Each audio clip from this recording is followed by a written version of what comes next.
This is breaking news from the Las Vegas Review-Journal, sponsored by Michael Gaughan's South Point Hotel, Casino, and Spa.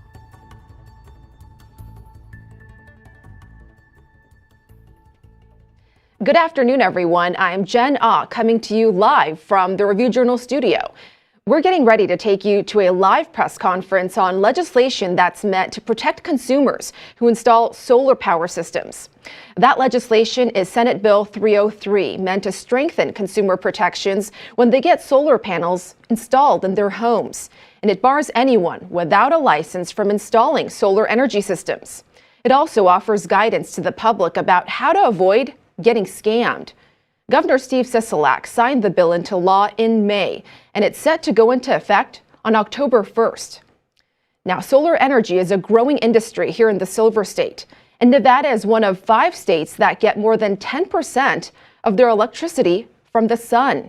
According to a trade group, Nevada ranks 6th in the nation in solar energy systems installed, and those systems generate enough power to run nearly 700,000 homes. However, with increased activity comes the opportunity for fraud. In the last 5 years, state officials have received more than 300 complaints about solar contractors, and nearly 10% of the contracting licenses that have been revoked over the last 5 years have been for solar installations. We're expecting to hear from Clark County Commission Chairwoman Marilyn Kirkpatrick, along with Nevada State Senator Chris Brooks, also representative from the State Contractors Board. Now, for those of you just joining us, we're waiting for a press conference to begin on legislation designed to protect consumers who install solar power systems. They're set to talk later this afternoon. As you can see, they have a podium set right there. The briefing is going to begin very soon. For now, though, we'll be leaving you with this live picture.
Okay, I want to thank everybody for coming, and I know there's several that are live streaming this, so thank you for helping us get the message out on the benefits of hiring a licensed contractor.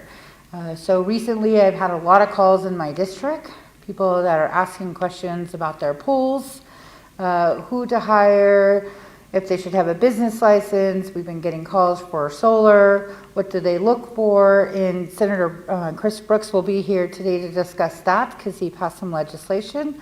We also have Margie Green with the Contractors Board. And it's really important for constituents to understand all the benefits that go into protecting you when you hire a licensed contractor. So when they're unlicensed, there's no recourse for us to be able to help you. So I just want to thank folks for coming here, Senator Brooks, Ms. Green, so that we could really talk about that, because it's important, because nothing's worse than getting that call from a constituent saying, I started a pool and they kind of left midstream, this is broke, I can't fix this, where do I go? And when we ask if they have a copy of the license that the contractor had, 9 times out of 10, the answer is they do not, and we like to say that is very hard for us to be able to help. So it's an important issue as people have been staying home, but they've been doing more work around the home, and we just want to ensure that they hire the proper people that can bring all the benefits such as workman's comp, skilled labor to the table. While it may be more expensive on the front end, it's a lot cheaper in the event that something should go wrong. So Senator Brooks, would you like to come down and talk about the solar portion?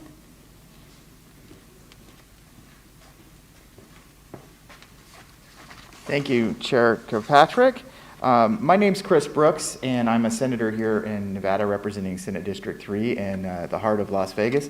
We're actually in Senate District 3 right now here at the Clark County Government Center. I started a solar contracting company over 20 years ago. It was the first here in the state and one of the first in the country. And in that time, I have seen all kinds of crazy things happen in this industry. How many Nevadans have had people come knock at their door and have somebody talk about, well, we can do solar for you, or flooded with internet advertising or phone calls or stalking you out in front of the Lowe's or the Best Buy, saying that they can provide you with a solar electric system. Well, unfortunately, a lot of those folks are unlicensed. They don't have a business license. They don't have a contractor's license. And then they are arranging for work for Nevadans. And a lot of times we're seeing that they're not getting licensed projects. They're not coordinating with the electric utility. And then we see that Nevadans are either getting shoddy workmanship, getting systems that don't get turned on, or they are getting their money taken from them. And unfortunately, with a lot of these types of things, they're preying on Nevadans who are the most vulnerable. Nevadans who don't speak English or don't speak English well, our senior population here in Southern Nevada, or those who are not in a financial situation that they can be able to make these investments. And so in 2017, I passed some legislation when I was in the Assembly to try to clean that up, and we still saw that there were a lot of bad actors in the industry. So I worked with the Nevada State Contractors Board and the Bureau of Consumer Protection and the Public Utilities Commission, and we put together another piece of legislation this session that hopefully is going to fix a lot of these problems. And some of the major problems we see, and it was similar to what we saw with the pool industry in the 90s and continues to this day in some cases, deposits. We were seeing contractors going in there and taking 100% deposit from a consumer with no guarantee that they would ever get the work done. So now we've made it so that you can't do that. You can't take more than a 10% deposit without starting work immediately within 30 days. We saw, and this is probably the biggest problem, deceptive advertising. I don't know how many of you have seen the Clark County solar program or things purporting to be associated with the government or associated with the electric utilities, and which neither the county or the state or the electric utility is out there selling or contracting for solar systems, but there's advertising that says they are nonetheless. So we've made it so that there is not only is that a deceptive trade practice that you can be prosecuted for, there's also a private right of action so that you as a consumer can then take legal action to try to get any damages from that deceptive trade practice. And we've also made it so that these folks who are saying that they can provide you with a solar system have to be the licensed contractor themselves. I don't know, I had a couple of kids come to my door and they said there's this new law that just passed that says you have to have solar. And I said, oh, come on in, let me make you a cup of coffee. And got to the bottom of it, and it was the law that I had passed, and obviously it did not say that. So we're really trying to make it so that we're protecting the consumers here in the entire state, and making sure that if somebody says that they can provide you with a solar electric system for your home, that they are a licensed contractor. And as a licensed contractor, they are regulated by the Contractors Board, who has a stellar reputation here in the state for regulation, and the Residential Recovery Fund is available to you. So that in the event things do not go right, there is a recovery fund out there that all contractors pay into that can help make a consumer whole. And so the only way that we can make sure that that's available to them is if the contract that you sign is with the contractor who will install the project. And that's incredibly important. And so this is what we tried to do in Senate Bill 303. And I've already heard from the industry that they are excited to see this get implemented, because if you're a good company, and by the way, most solar companies out there operating are really good companies that are really looking out for Nevadans. But it's the bad ones out there that'll drag the entire industry down and really jeopardize the industry and put Nevadans at risk. And so with Senate Bill 303, and Margie Green and the entire team over at the Nevada State Contractors Board were instrumental in making sure that this got through. We aim to solve some of those problems. And another issue that is just really breaks my heart every time I see one of these agreements that folks enter into is the solar company themselves mislead the customer on what they actually pay for energy. So we want to make sure that you know, and it's the law says that it has to be in your contract, exactly what you're currently paying for energy and then what you will be paying for energy in the future. There are a lot of folks who go out there and sign these deals and end up paying considerably more for energy than they did if they never had solar, and they did it so that they could save money. And more often than not, these are folks on fixed incomes where they're trying to save 20, 30 bucks a month, and that makes a huge difference to them. So, with the leadership of the Contractors Board, the Bureau of Consumer Protection, and Chair Kirkpatrick, we were trying to really see if we can provide a solution for Nevada consumers so that they don't get taken advantage of. And I'd like to introduce Margie Green, who's the Executive Director of the Nevada State Contractors Board, and to talk a little bit more about some of the things that we're doing around pool contracting as well as solar contracting. Thank you.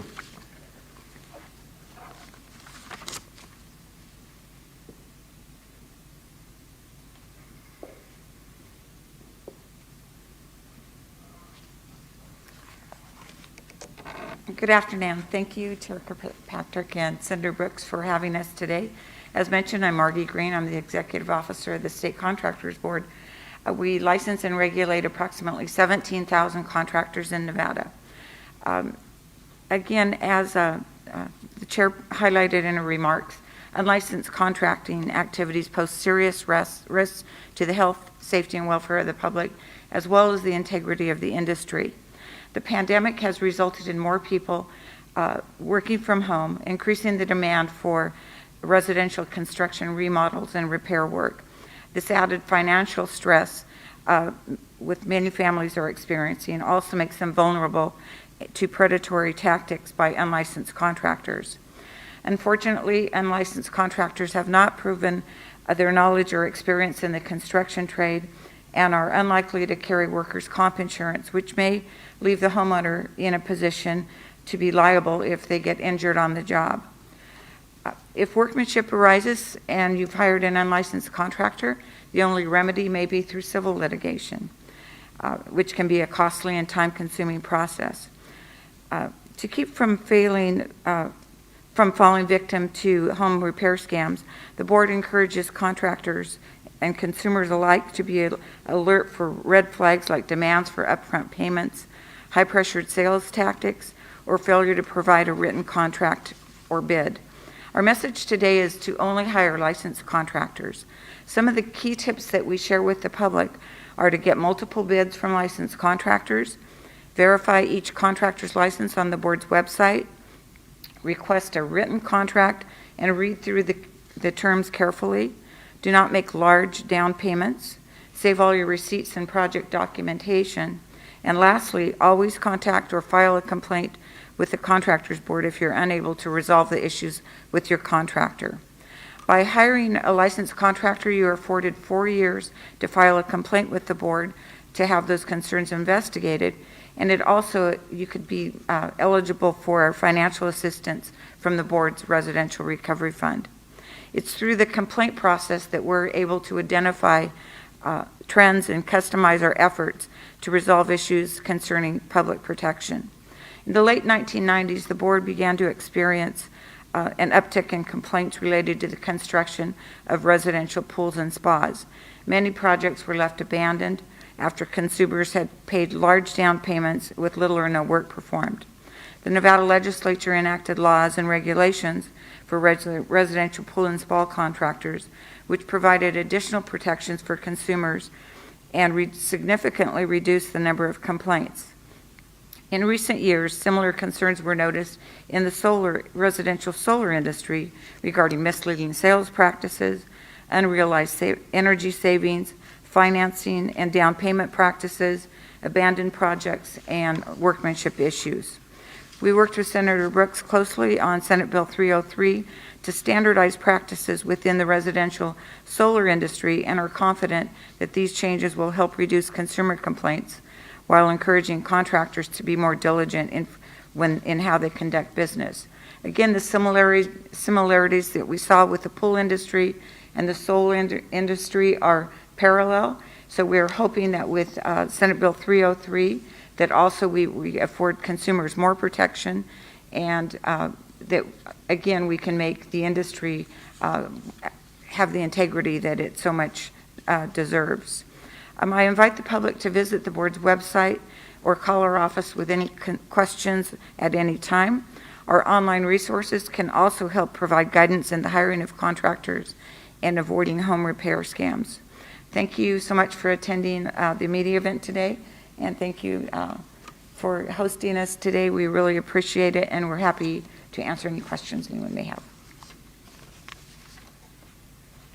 So before we invite both Ms. Green and Senator Brooks to come down, because we really do want to take this opportunity to just remind consumers on a regular basis, please check for their business license, make sure they have a contractor's license, and if you can't get either one of those, you probably shouldn't be doing business with them. We are here to protect our consumers.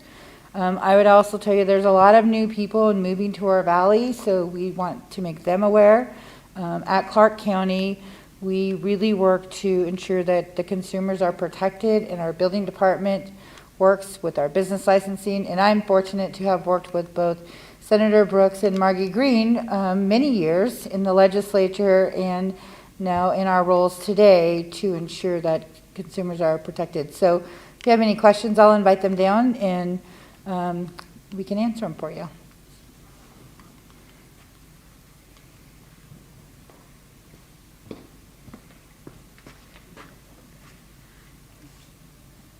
We're going to start with you. Is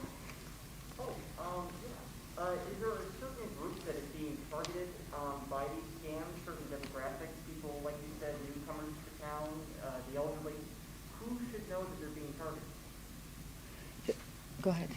Well, in my experience, it's those that the senior community is being targeted largely because a lot of them are on fixed incomes, and these companies are saying that they can save them some money every month, which is incredibly appealing to somebody on a fixed income if this is a bill that you must pay. And then I've really ran into a lot of Nevadans who speak English as their second language, and so they might not be able to, without help from friends or family, be able to really fully understand some of the contracts or the nuances of the contracts that are being presented to them. And those are two groups that I've seen just really getting taken advantage of. How about the money that's lost? It doesn't sound like it's a lump sum. It sounds like it's a amount that's lost over time, that's from scams. How much do people typically lose, or how much do they say that they've lost? What's the total amount? I can answer that a little bit regarding the solar statistics that we have. So the solar industry estimates there are over 84 solar companies employing over 7,000 workers across Nevada. Since 2016, approximately 4%, or 331 of the license complaints received were against solar contractors. Of the 226 licenses revoked from 2016 to 2021, 21 or 9.2% were solar contractors. And then since 2016, 275 residential recovery fund claims have been awarded to homeowners, which total over $3.1 million.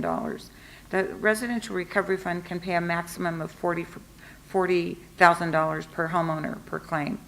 And so of the 174 of the claims against solar contractors totaled $767,000, which represented 63% of the total claims and approximately 25% of the total awards paid. So what we see a lot of times with the complaints coming in, they've asked for a deposit of 50% or more. And then they take out financing on their home. And then sometimes they give those checks before the work is performed. And so we have some homeowners where they've given the deposit and no work was done at all. Or the contractor has come out and done a little bit of work. And this is similar with what we've seen in the pool industry and solar boats. So the scams and the tactics being used are similar. But on average, a person on a residential pool, this was back in the late 90s, they were losing approximately $50,000. I think those numbers, when we look at them today with solar, it's approximately $25,000 to $35,000 are the losses. And most of these people cannot afford it. I mean, this is their hard-earned money, and they've refinanced their house, or they've taken out a loan or something, and it's just horrible to see what they're doing to our public. Last question, is this a uniquely Nevadan problem, a uniquely southwestern United States problem? How far wide-reaching is this scam? That's a great question. So, of course, we work closely with the state of California, and everything sort of starts in California, and then we see it a few years later. So California had a big problem with solar. In fact, they have just enacted a residential recovery fund for solar contractors, which I helped them work with the language on that based on our laws as well. We see it a lot in Arizona. Again, the states that have a recovery fund, those are the fortunate consumers. The ones that don't sometimes are lost with nowhere to turn other than through a court system, and a lot of times there's no money to be had at that point. So we do see it in our outlying states, particularly Arizona, California, Nevada, a little bit in Utah, but we primarily focus on the western states because we interact with them so closely. Any other questions? Okay, well, just a reminder, thank you to our partners that came today. Really, consumer protection, we can only help you if you help yourself by making sure that you use a licensed contractor for any variety of work that you may do at your home or at your business. And the Residential Recovery Fund is there to protect you, so we'll continue to be out and about and to crack down on those that are not doing it well. And please don't hesitate to reach out to the Contractors Board, the state licensing, or any Clark County business licensing or building department to ensure your contractor is licensed. So thank you. So you just heard from state and county leaders. They're finishing up on their presser about what this new legislation means on solar contractors and especially for consumers. Senate Bill 303. Now, they started out by talking about signs to look out for when hiring a solar contractor. They say especially those in vulnerable populations are being targeted from fraudulent solar contractors, including the elderly and those who speak English as a second language. And through this new legislation, they say contractors won't be able to make 100% deposits from consumers and make misleading advertising. They must be licensed. There's also a recovery fund for those who are unhappy with the work being done on their homes. We'll outline all the important details for you that came out of this presser online through our website, lvrj.com. You can also download our RJ mobile app to get news alerts sent right to your phone. We also have a 7 at 7 a.m. and p.m. newscast available on Roku, Apple TV, YouTube, Amazon Fire, all of your favorite streaming platforms. I'm Jen Ah. Thank you so much for joining us. We'll see you at 7 tonight. You've been watching breaking news from the Las Vegas Review-Journal, sponsored by Michael Gaughan's South Point Hotel, Casino, and Spa.